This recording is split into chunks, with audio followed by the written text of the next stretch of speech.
மனுஷர் கைகளில் ஒப்பு கொடுக்கப்படுவார். மேலும் மனுஷகுமாரன் பல பாடுகள் படவும் மூப்பராலும் பிரதான ஆசாரியராலும் வேதபாரகராலும் ஆகாதவன் என்று தள்ளப்படவும் கொல்லப்படவும் 3ஆம் நாளில் விழித்தெழுந்திருக்கவும் வேண்டும் என்று சொன்னார். பின்பு அவர் எல்லாரையும் நோக்கி, ஒருவன் என் பின்னே வர விரும்பினால் அவன் தன்னைத்தான் வெறுத்து தன் சிலுவையை அனுதினமும் எடுத்துக்கொண்டு என்னை பின்பற்ற கடவன்.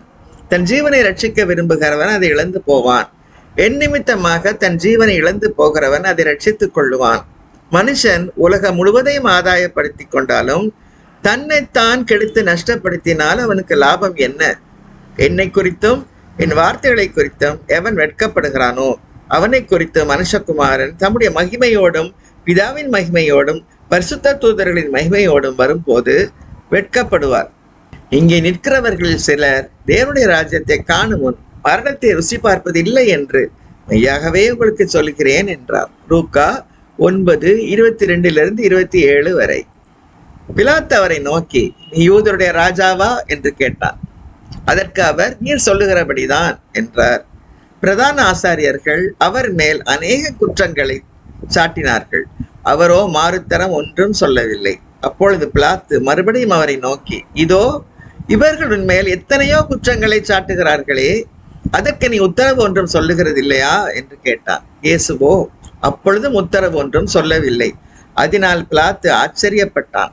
காவல் பண்ணப்பட்டவர்களில் எவனை விடுதலையாக்க வேண்டும் என்று ஜனங்கள் கேட்டுக்கொள்வார்களோ அவனை அவர்களுக்காக விடுதலையாக்குவது பண்டிகை தோறும் பிலாத்துவுக்கு வழக்கமாயிருந்தது. கலகம் பண்ணி அந்த கலகத்தில் கொலை செய்து அதற்காக காவல் பண்ணப்பட்டவர்களில் பரபாஸ் எண்ணப்பட்ட ஒருவன் இருந்தான். ஜனங்கள் வழக்கத்தின்படியே தங்களுக்கு ஒருவனை விடுதலையாக்க வேண்டும் என்று சத்தமிட்டு கேட்டுக்கொள்ள தொடங்கினார்கள். பொறாமையினாலே பிரதான ஆசாரியர்கள் அவர்களை ஒப்புக் கொடுத்தார்கள் என்று பிலாத்து அறிந்து அவர்களை நோக்கி, நான் யூதருடைய ராஜாவை உங்களுக்கு விடுதலையாக்க வேண்டும் என்று இருக்கிறீர்களா என்று கேட்டார்.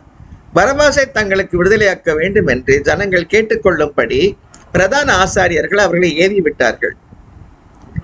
பிலாத்து மறுபடியும் அவர்களை நோக்கி, அப்படியானால் யூதருடைய ராஜாவென்று நீங்கள் சொல்லுகிறவனை நான் என்ன செய்ய வேண்டும் என்று கேட்டான்.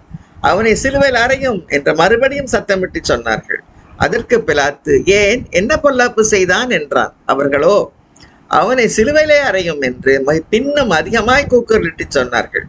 அப்பொழுது பிலாத்து ஜனங்களை பிரியப்படுத்த மனதுள்ளவனாய் பரபாசை அவர்களுக்கு விடுதலையாக்கி இயேசுவையோ வாரினால் அடிப்பித்து சிலுவையில் அறையும்படிக்கு ஒப்பு கொடுத்தான். மார்க்கு 15:2-15 வரை.